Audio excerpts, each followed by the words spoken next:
Hello friends and welcome to another figure study where we are finally looking at Kingdom Huffer. This is a figure I've actually had in my possession for a fair bit. I can't remember if I got my hands on him earlier than most or not. All I know is I've had him for quite some time and am only just now getting around to talking about him. Which is weird because this is actually an incredibly good figure. So yeah, I never, surprise, surprise, I never really had any exposure or interest in the original Huffer.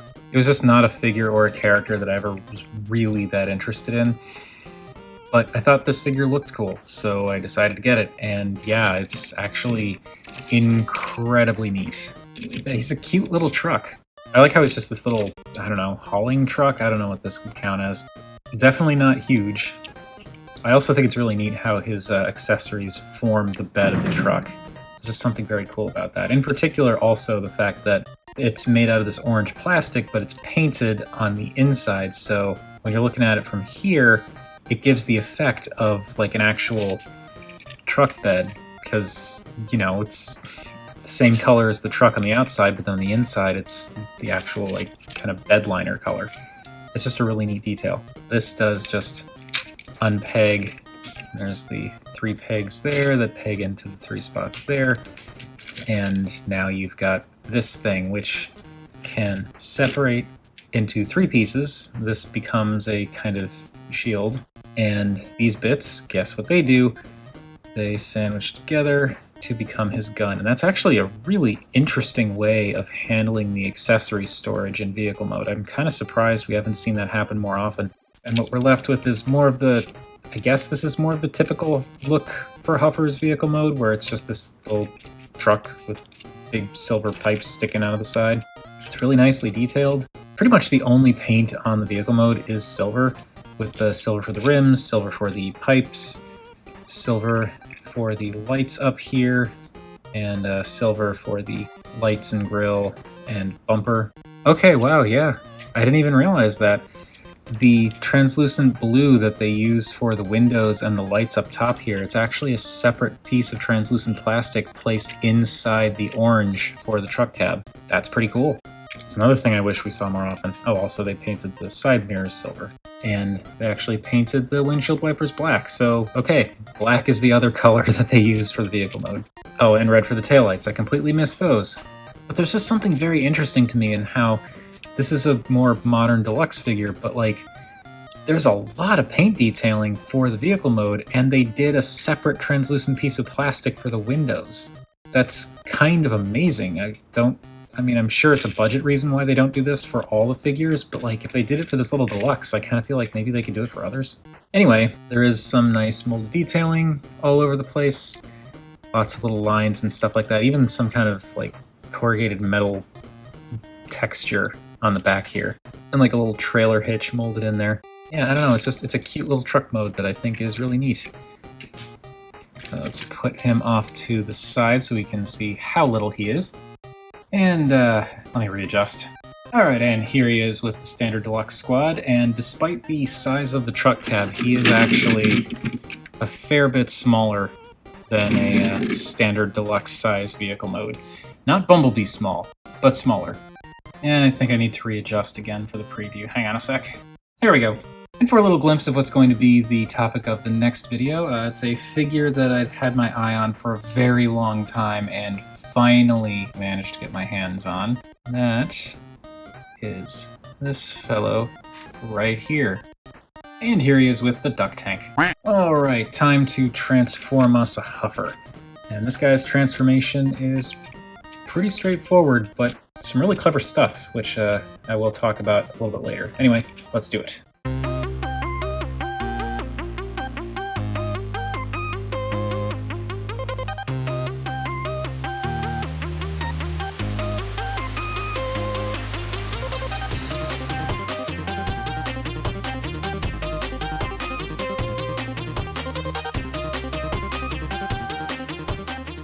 And here we have Kingdom Huffer in his robot mode, and this is a neat little robot man. I don't know, I don't have any attachment to Huffer, but there's just something about this I really like. The proportions are interesting. I like how he's got these giant chunky pipes for arms. The color breakup's pretty nice too. I like how, since they couldn't realistically, for budget reasons, I'm sure, do all of the gray in silver, I like how they used silver kind of sparingly in a few places to bring that color into different areas so it doesn't look like it's just in his arms. So like he has some silver in his face, midsection, pelvis area. I suppose it would have been nice if they put some silver in the legs, maybe like on these strips on the knees, or possibly in the thighs somewhere, just so that there's a little bit more silver to kind of bring everything together. But, you know, it's a small thing. Then you've got that really nice blue, and then the light blue accent in the chest, which I'm assuming is referential to the way he's looked before.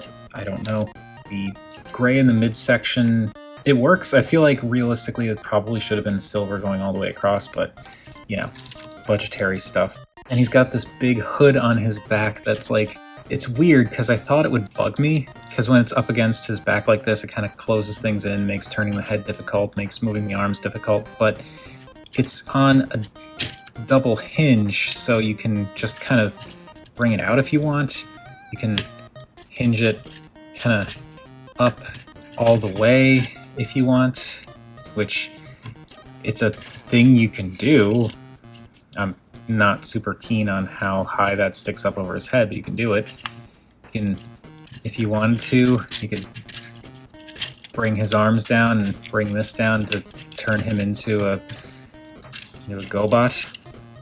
But I really like how the thing on his back is so easy to kind of manipulate, because you can bring it down a little further, you can bring it down so that hinge is just straight out, which makes it stick back a little bit more, but makes this stand, like makes the sit down further, and also kind of get out of the way of everything. What I tend to prefer is to kind of, it's hard to see, but it's kind of hinging it in like a Z, where the hinge is kind of like going this way, then this way, then this way. And that makes it sit further down, a little bit more compact to the body, but not so compact that it gets in the way of the arms or really the head, but you can also compact it down closer if you want to do that. And also, because it's on a double hinge, it's really easy to move it out of the way if you want to actually make the head move around. So yeah, I really dig the design on this guy. It's simple, but really effective. Now, in terms of articulation, that's also a surprising strong suit of this guy. I'm just going to move this out of the way just so that we can see all this stuff without having to worry about constantly moving this. But like, the head's on a ball joint, so you get a little bit of up and down, not really any side to side, but it does rotate around. The arms go out to about 90, rotate all the way around. You get bicep swivel, you get about 90 degrees of bend at the elbow. I kind of wish the elbow joint was a little bit higher, or not higher, lower down on the forearm, because there it's kind of in a weird place, and his forearm kind of comes up in front of his bicep, which is also a little weird. Like, maybe if this was going into here instead, but I'm sure they have their reasons for why they did it that way. I'm sure they have the reasons for why they did it that way. Fists can swing in and out. Oh, this is another thing that's really cool about the way the fists work. As you can see, they kind of hinge into this section here, but when you swing them back out, there's actually plastic in there that fills in that gap. So there's just a tiny little sliver of a gap there, but like the rest of it is actually filled in. That's pretty darn cool, actually. You do get a waist swivel, yay for that. The hips can go forward and back and out. About like that. You kind of have to push past a few things, but you can get it. There's a thigh swivel, which is actually really well done, because it's kind of like this kind of plate comes in front of it, so you can't swing in all the way because it butts into that, but like, that's a pretty clever design. It kind of covers that joint really well. The knees are fantastic because of transformations, so you get an extremely deep knee bend, though it is kind of down here rather than up here. You get full-on ankle tilts if you push it past the comfort zone there. But you do get ankle tilts. No forward and backward on the feet, though you can mess around with these panels They click into place, but you can pop them out a little bit, and they will hold if you press against things. So like if you wanted to give him, say, a kind of pseudo semi-hero thrusting stance thing with him kind of leaning forward on his heels a bit, you could actually do that. It's cool. It's a deluxe that can do that. And due to the transformation, he can also ab crunch because of this going on here. And this clicks in back there, but you can disengage that and use it to give him just a little bit of a crunch and make him look a little bit more dynamic in his posing. I just really like this guy. It's very neat to me. I like how he can pull off these like subtle hero poses so much better than a lot of other figures. For the accessories, you've got his shield, which is just this chunk of orange plastic that has the kind of dark gray painted here and then some silver along here. I feel like maybe they could have not painted this silver and applied some paint elsewhere to kind of make up for it, but whatever.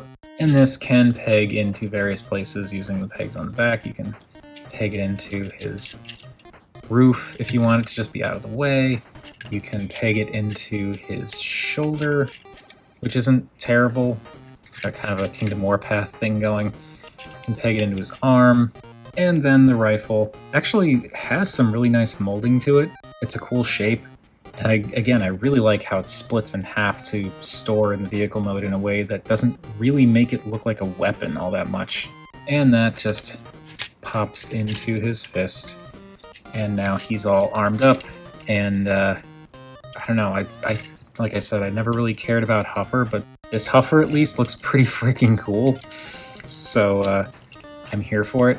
As for the head sculpt, I guess it's Huffer from what I understand. It's just kind of a squarish bucket with a silver face and some dark blue metallic-y eyes. It's kind of nondescript. Kind of looks like a fez with a face on it. I feel like bonbon-shaped head with the giant truck cab for an entire hood as his backpack is just kind of like, this is what Huffer and by extension pipes look like. I really like this guy. He's got really cool posing potential. He's small, but also mighty. He's got some really nice detailing. He looks cool, and he's fun to mess with. And of course I need to readjust again, so hang on please. So yeah, as I was saying, he's not huge for a deluxe. He's not Bumblebee small, but he's not huge. But I kind of feel like, at least in this case, the fact that he's smaller almost works to his benefit. Kind of makes him look like a really tough, stocky dude, you know? Like someone you don't want to mess with, even though he's not tall. Looking at him next to Spinister, it kind of looks like he could easily body slam Spinister, despite Spinister having like roughly 2 heads of height on him. And maybe he's actually done that with Spinister at some point. I don't know, I've never read any of the comics. But anyway, here he is with the duck tank. And that, I think, will do it for Huffer.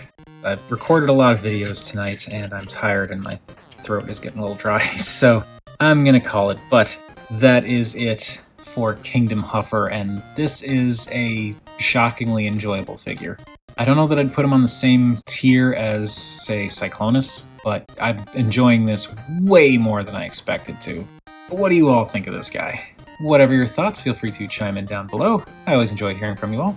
The Patreon thing is still an option if you're interested in supporting the channel, though simply watching this video is also support, so I thank you for that. And remember, as always, art is more than meets the eye.